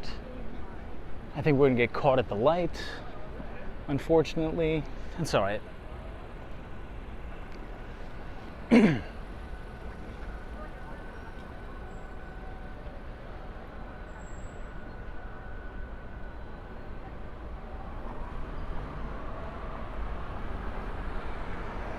know, I think we've reached that time of year where when you wake up, you have to put on a jacket, and then midday, it's way too hot for the jacket, and then at night, you have to put back on the jacket, and now it's getting a little bit too hot, maybe because we've been walking so much.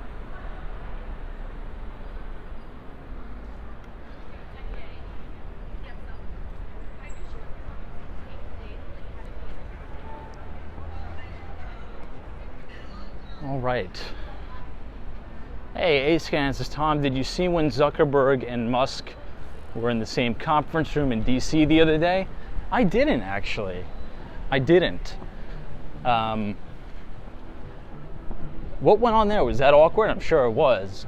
What I did see is that guy. Did anybody see the clip of the World Economic Forum?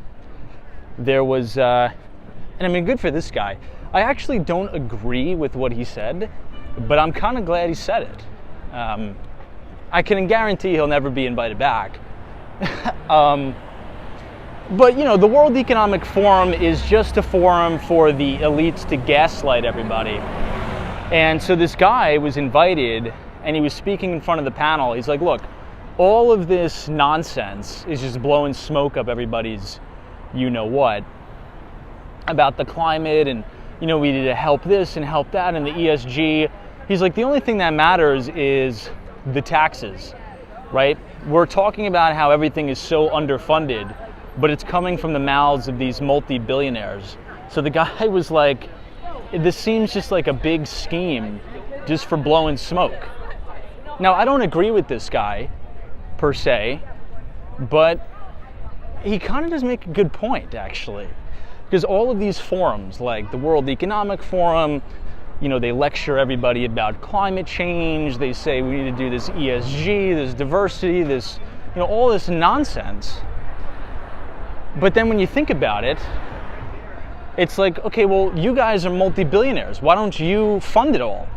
If it's such a big, important issue, why don't, you know, because they essentially the context was there's underfunding for, you know, investment in renewable energies. There's underfunding for, you know, this and that and the other thing. But these people have multi-billions of dollars. So why don't you just fucking do it? You do it if it's so important.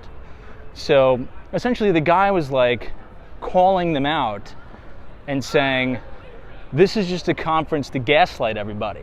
He's like, there's over 75 private jets here, you know, and you're complaining about how there's no funding for climate initiatives. You guys are worth $200 billion. Why don't you just take $1 billion of your net worth and do it if it's so important? Which was kind of funny, actually. Now again, to be clear, the gentleman was saying the only thing that we need to be talking about is taxing the rich more, which is you guys, right? He's lecturing everybody. Just for the record, I actually don't agree with him, but I kind of like how he said it, because it gets me thinking. I'm like, it kind of makes sense what he's saying. I don't know. I saw that. That was in the Wall Street Journal. Oh, JJ, did I drop an F-bomb? I apologize. I didn't mean that. Sometimes... Did I? I don't know. I'll have to think about that. I'll have to rewind.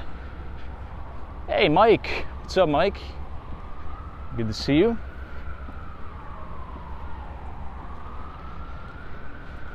All right, Washington Square Park. Very quiet on this Friday night, which I'm kind of surprised about. Maybe everybody's down at San Gennaro's feast.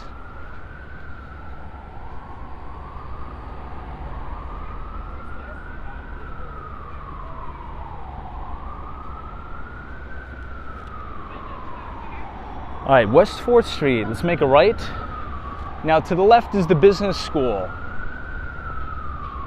That's what we were talking about with Professor DeMonaran.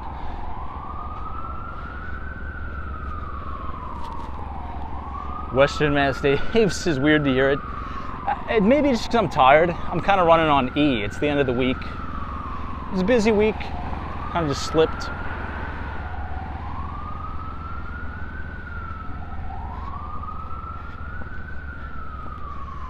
All right, everybody, let's make a left, and we're in the home stretch. I'm actually really excited about this. The anticipation is building. My dopamine levels are slowly rising with each step we take towards Little Italy. And we're almost there, by the way, too.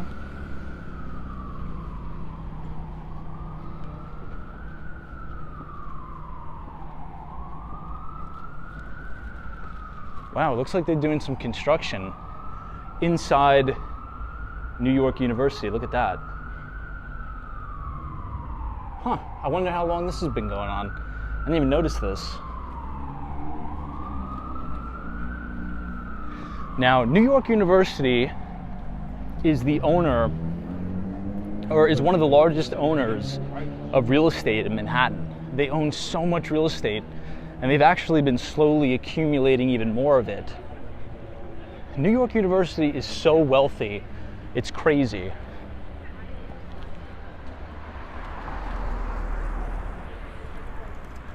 This is West 3rd Street and LaGuardia Place.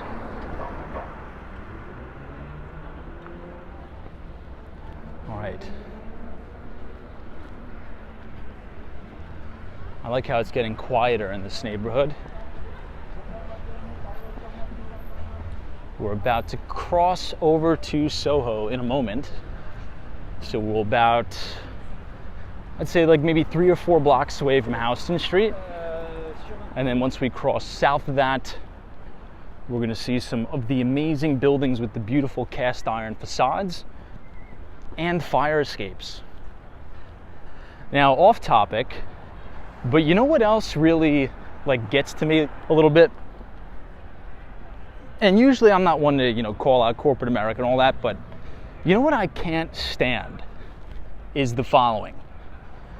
Has anybody ever gone to a drugstore, CVS, Rite Aid that's now out of business and the like, and at the end of the order, it says, would you like to donate $1 to, whatever cause, right? Cancer research, XYZ. Sometimes I say yeah. Usually if it's like for a diabetic, just because I have family members who have diabetes, I'll say sure, okay, throw in $1. No big deal.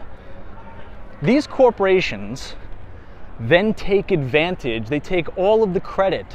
They're like, oh, CVS, we donated over $17 million this year to cancer research. No, you didn't. You shook up all of your customers for it, but they just take all the credit. They'll never reach into their own pocket and do the donation. They'll take the credit when everybody at the checkout line is shaken down for $2 or $3. I can't stand that. Who else? I mean, maybe I'm just going off on a little bit of a tangent tonight because I'm a little bit tired, but I hate that. I feel like that's such a scumbag move. They take all the credit. They should say, you know what, we love our customers so much. Our customers are so generous, they're so kind, they're so nice, that we've raised $17 million from our customers and donated it to cancer research. But they just take all of the credit. Anyway, I know, Nakos says Tom is a little bit hungry. Yeah, maybe it's because I'm hungry too. Who knows? I just hate that. I think that's such a, the corporations, they'll never donate their own, money off the balance sheet. They'll just put a little, extra, they'll hit their customers up at the checkout counter. They're doing the same thing for Hawaii, right? Which I support, by the way. I've donated, a few dollars to that because people's lives were destroyed in Hawaii by these horrible fires. But the corporations, they take all the credit for the big donation, but it's their customers who are doing it because you're asking us for the $1, the $2. So anyway, I digress. More importantly, we are now on West Broadway and we're gonna see some really cool buildings before we reach Soho. If we have enough time, maybe we'll actually go by one of my listings, which is 74 Grand Street. But one of the things I love about Soho are the beautiful cast iron facades, all of the galleries you'll see here, and all of the original fire escapes. It's such a unique neighborhood. Here's an example of what I'm talking about the loft style apartments. You'll have these huge open concept floor plans, so the kitchen will transition very nicely into the living room into the bedrooms. It's like such a cool, unique layout, and the ceiling heights are crazy. So the depth perception in those apartments are unmatched.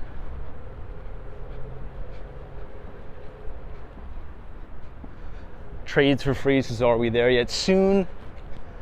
I was gonna start the live stream all the way down on Canal Street, but I was in the office late tonight, so I couldn't, unfortunately. Now, I have another question. Who here is a fan? Because I've been touring some interesting units here near Broome Street, because we have another listing there as well. What's becoming very popular are the original exposed beams, like these big exposed wooden beams in the apartments. Anybody like that or don't like that? Because it's been a hit or miss.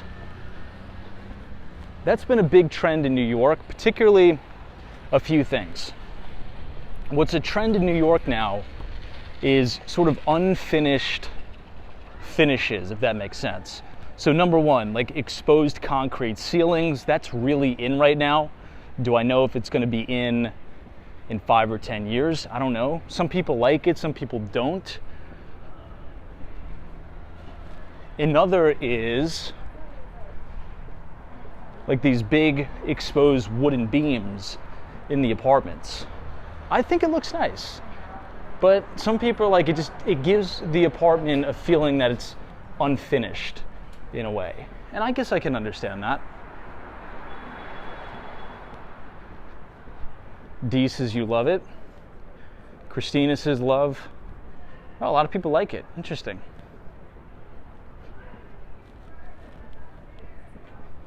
Yeah, I think it's a hit or miss.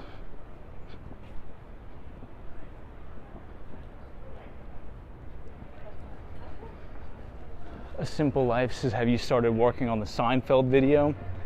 Unfortunately, I haven't, but I will advise when I do. I promise I will.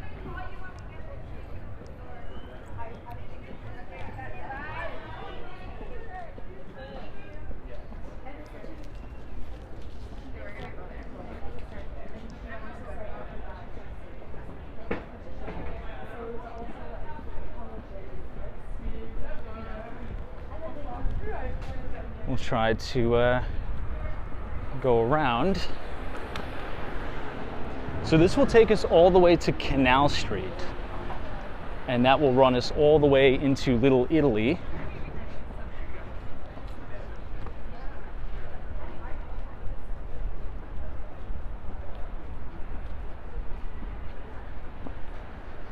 But if you're enjoying the live stream so far tonight, everybody, feel free to leave a like on the video and click the subscribe button if you're new. We usually start these streams around 8:30 p.m.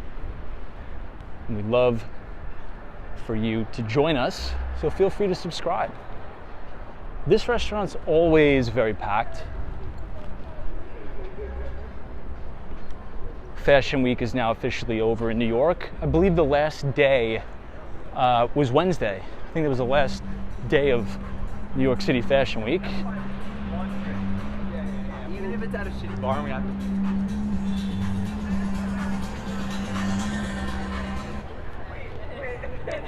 Hello, dude. Hello, dude. That's copy.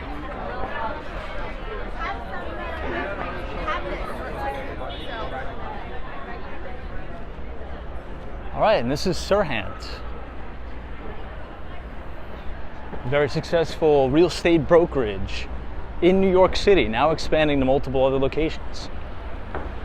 Now, Sirhant has the listing of Central Park Tower, which is on the market for about $250 million.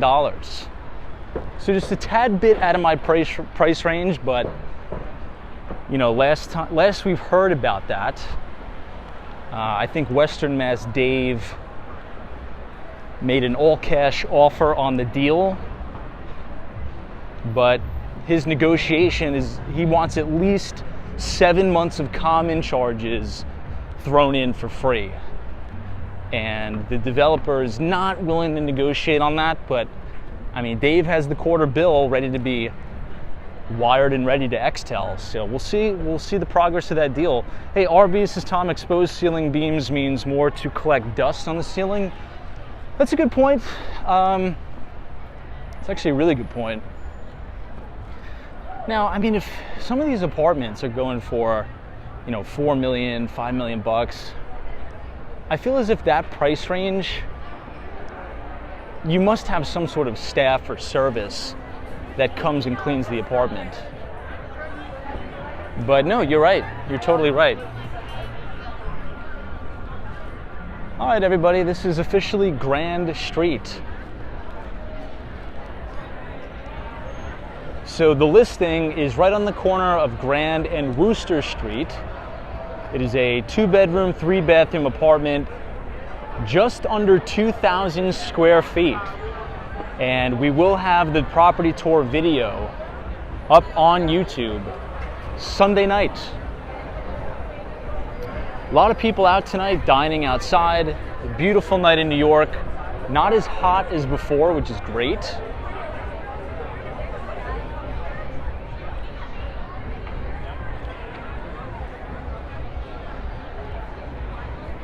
Mike MTL says, Tom, what else grinds you? Paper straws. I'm not a big paper straw guy.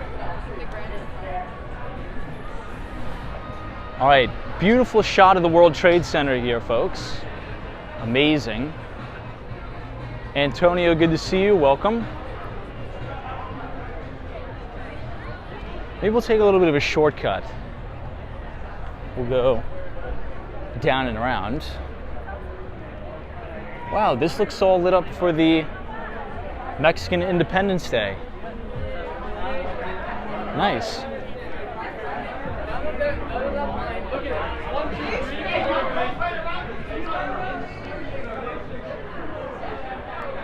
These are these beautiful cast iron facades again.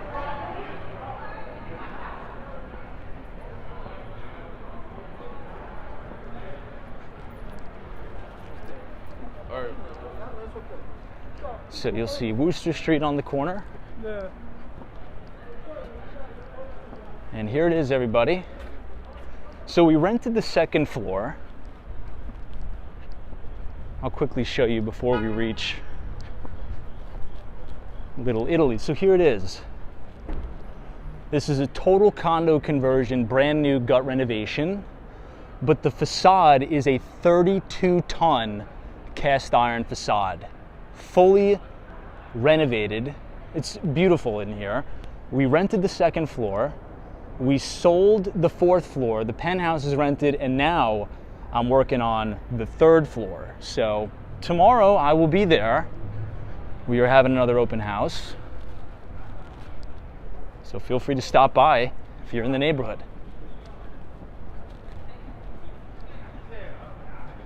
Unit number 3 has 10-foot ceilings, so a little bit lower ceiling heights, but 10-foot ceilings are still pretty reasonable.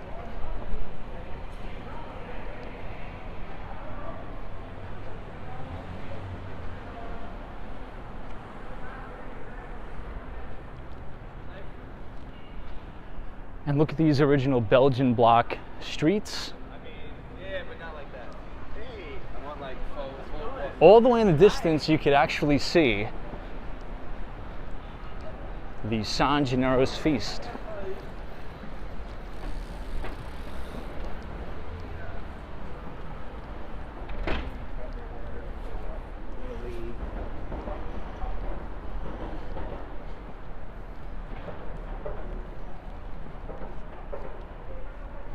Hey, Ukrainian Royal, what's up?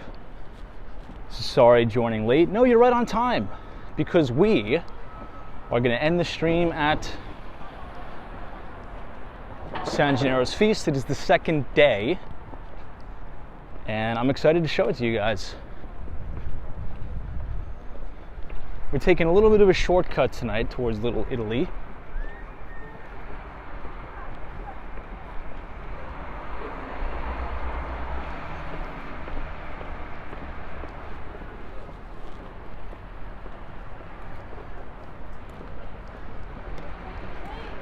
You can tell we're almost there because the traffic is backing up. You can see the Ferris wheel in the distance.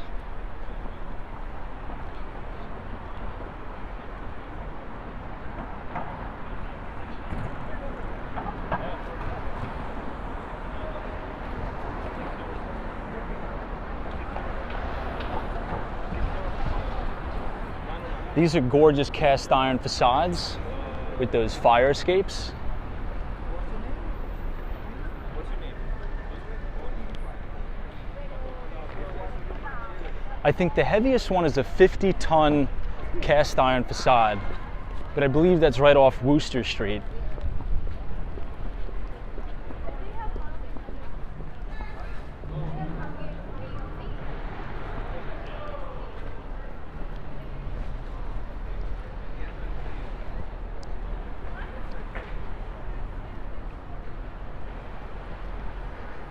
Hey, Bobby, what's up? So say hello to my dad, Frank. Frank, you're a gentleman and a scholar. How about that? And I hope you have a great weekend. Crosby Street. 2 more blocks. Let's check out how the battery's holding up.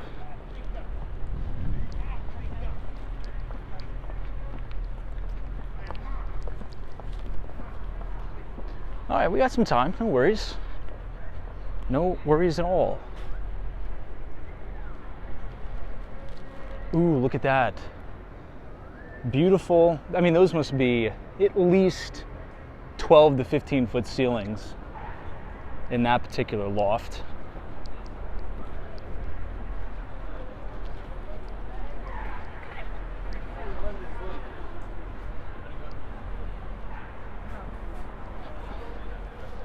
Hey, Morris, is Tom is Little Italy in Manhattan? Yeah, it is. But also, and that's actually a really good question,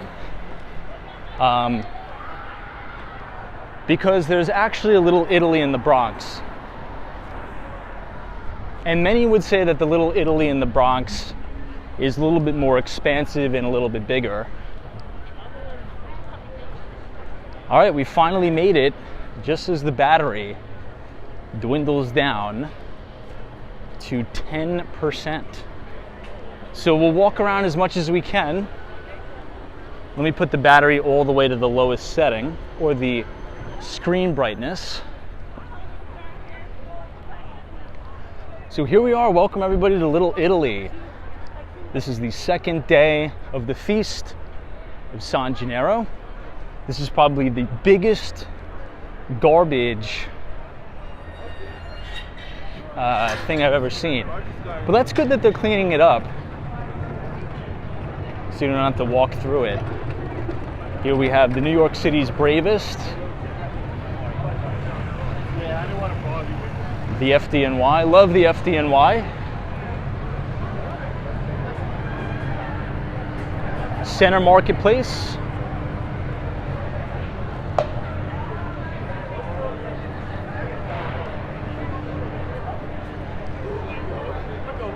I wonder if we're going to start to buffer a little bit.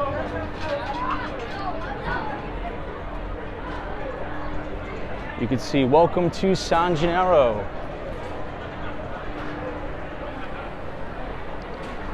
All right, everybody, until the battery runs out, we're just going to be doing a little bit of a walking tour of the feast. So if you enjoyed the stream tonight, feel free to leave a like on the video. Click the subscribe button if you're new. And enjoy the sights and sounds of Little Italy.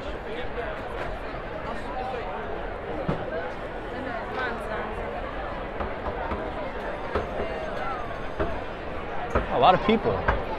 Doug. Really big turnout.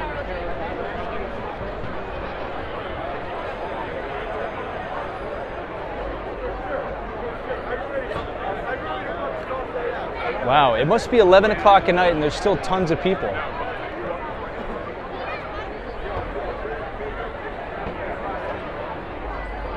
Oh yeah, show us the price of the sandwich. Let's find it. This is Cannoli King right here. I think this is their 50th anniversary. If you see it here, it's his 50th anniversary of the Cannoli King. I think the crowds may be a little bit too deep to go in. I'll have to update you guys on the price maybe tomorrow.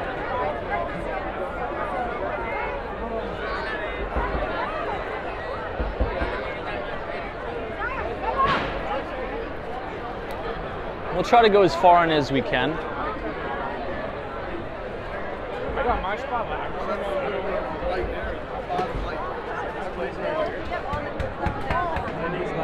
This sandwich was the bomb.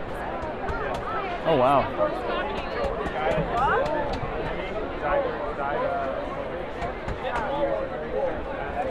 It's $12, everything in Miami? I think it's more like 25. At least that's what it was last year.